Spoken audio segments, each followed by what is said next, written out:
So when MAGE was first developed, part of the reason why it's worth talking about here, well, there are multiple reasons. One is that there's a series of innovations and improvements that are still occurring related to it and to recombinant in general, some of which are coming out, very currently. And also when it was pioneered and reported in 2009, the application that it was used for was for metabolic engineering. And so in that study, what people showed is that you could take 24 different targets within the genome, and you could do a gene knockout exactly as I described by taking your here's your start codon, here's the gene, and now you're introducing these premature stop codons. And as illustrated here, two are being introduced. In part because another problem that I didn't mention is that when there's just one stop codon, depending on the codon identity and its codon context, it's very common for the ribosome to still be able to plow right through and somehow still finish making a protein that may have a different amino acid at this position or may have skipped this position entirely, going back to an earlier lecture that we talked about, often by a 3-base pair frame shift so that it's still actually not a frame shift. In any case, so there's two stop codons shown substituted here, and at what looks like 4 out of the 24 different targets, and at the other 20, you've got, lo and behold, an RBS library. So you can see that it's an RBS. It's fairly rich in A's and G's, and it's upstream of, very close to, but upstream of the start codon. RBSs are, because they're small, as we talked about before, they lend themselves really nicely to this MAGE strategy. And when you synthesize nucleotides from a company, you can actually, there are other letters that you can give them other than your traditional A, T, G, and C. And some of those letters essentially represent more than one nucleotide. So those are degenerate bases. And that's what's creating this, RBS library here. So this approach was used on the lycopene biosynthesis pathway. Lycopene is the red pigment that we most strongly associate with the tomato. And it is a carotenoid, comes from the isoprenoid biosynthesis pathway, which involves this IPP sort of foundational building block. I think we covered that in our very first homework.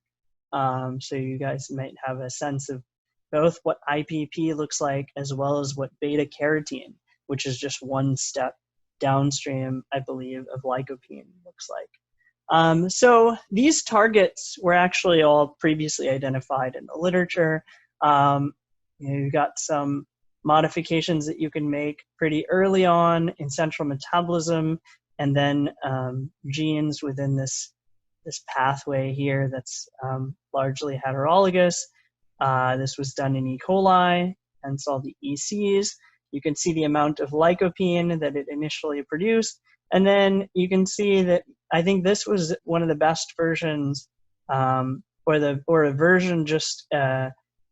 This is probably just a version with the heterologous pathway enzymes on a plasmid, and then you've got the action of MAGE that's used. Again, knowing that these are the targets to go after, but still performing a combinatorial approach that is affecting a subset of these targets, and with RBS strengths that are not all rationally predicted.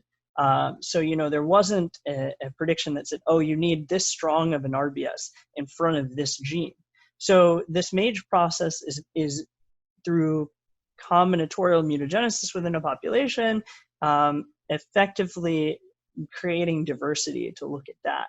And with something like lycopene, you could plate your cells and just look by eye and pick the ones that are the most red, and then do it again and keep doing this sequentially. One trade-off that you can see in the top here is that as you might make those changes, particularly as you're affecting genes in central metabolism, you might see that the growth rate significantly declines. You might also find that you overexpress a heterologous pathway enzyme too strongly, and that's another reason why growth can decline. But at least your growth rate compared to the ancestral strain recovers in some of these final versions, with also a very high titer of lycopene production.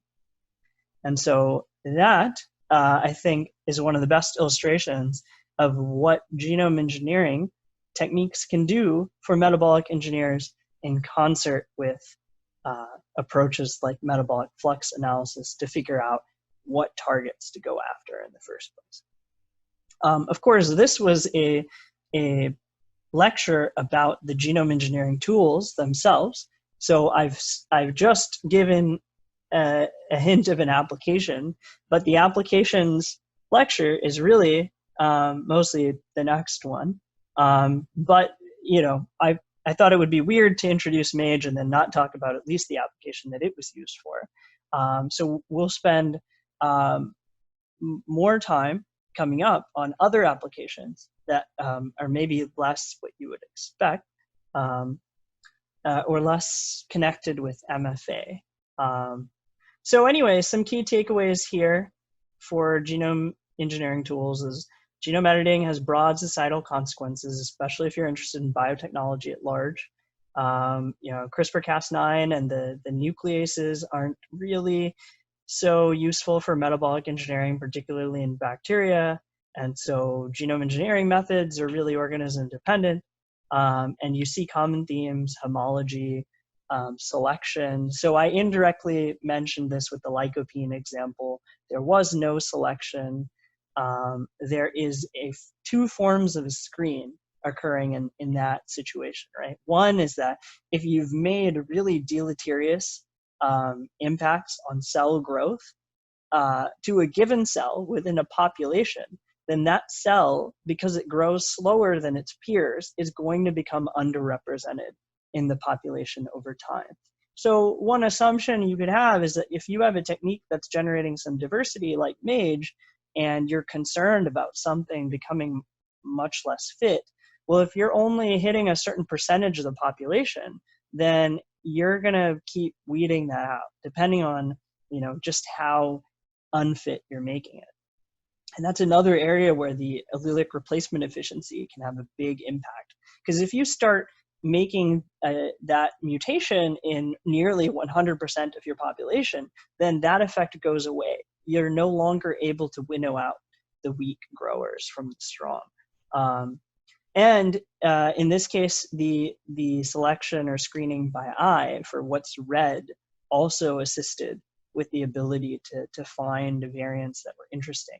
But if you had a metabolic product in that case that you could not look at and figure out, you would need to couple this to some kind of high throughput LCMS or GCMS kind of approach to be able to tell you, what am I actually doing? Maybe not just to the final metabolic product, but to other intermediate steps.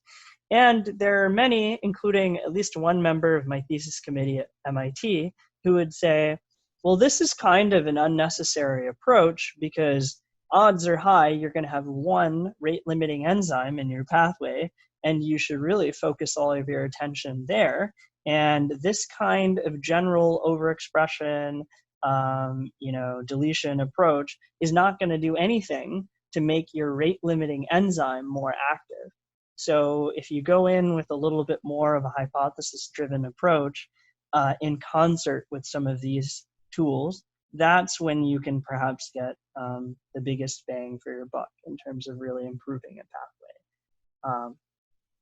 So next time, which includes, I think, the next 10 minutes, we're going to talk about why to engineer the genome besides just what we're talking about. And we're really going to spend more time on, you know, kind of creative, out of the box, at least based on everything we've been talking about so far, has seemed relatively consistent with MFA principles. But we're going to talk about some genome engineering. Really, the focus of next time's lecture is where can genome engineering take you that you wouldn't use metabolic flux analysis to predict whatsoever, and that can make a big impact for all kinds of other properties for your host. So that's where we're headed. Any questions?